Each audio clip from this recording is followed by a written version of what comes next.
Ryan Cole, thanks for taking the time. We got a couple of meets really to talk about. You went up to CU to open the season, and then at home last weekend. Your impression, let's start with ladies first. Yeah, well, really, I think it's coming off winter break, and so going up to Boulder, you take both groups up there, and you need to get that feedback to see how winter break has went. And a lot of different variables go into that, getting back into school, that sort of thing. I mean, you literally come back, and 4 days later, you go and you have your first meet.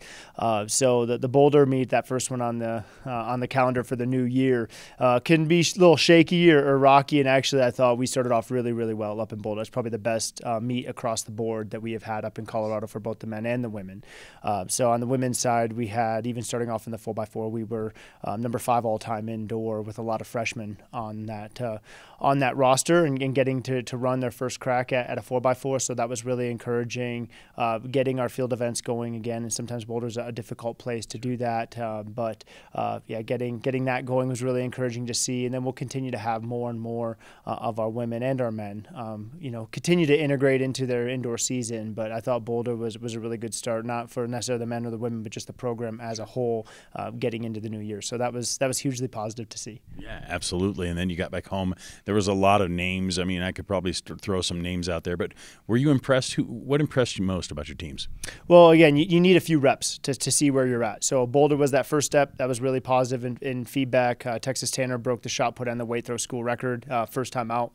We thought he could do that over the course of the year. To do both of them in the first meet, pretty awesome. Came back at our second meet, the Lindemann Classic, and broke the school record again. So again, seeing that improvement really, really positive. Caden Mactinger started off the indoor season in December really well in the pole vault. Came back in the first meet up in Boulder, backed up his vault there. So again, that consistency really important to see.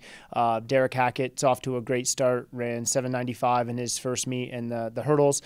Came back and backed it up in 794s back to back with a prelim and a final. And that was one of the big differences between the first Boulder meet and then our second meet, the Lindemann Classic here at home, is that as you get ready for your championship season, you have to get accustomed to running rounds.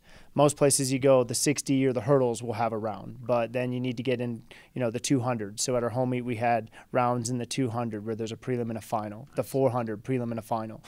So again, just getting not just repetitions and continuing to revise your approach and your execution, but then getting comfortable in what's going to be a championship meet format. So that was really encouraging to see as well. So overall, January off to a very good start for Air Force Track and Field. And not to be punny, but the track season race is on. What's ahead for your team this weekend? Yeah, so we're going to take a big group and we'll go down to Albuquerque, New Mexico, and get a little bit again as we get ready for our championship season. It's important to get a preview of where our championship meet will be at.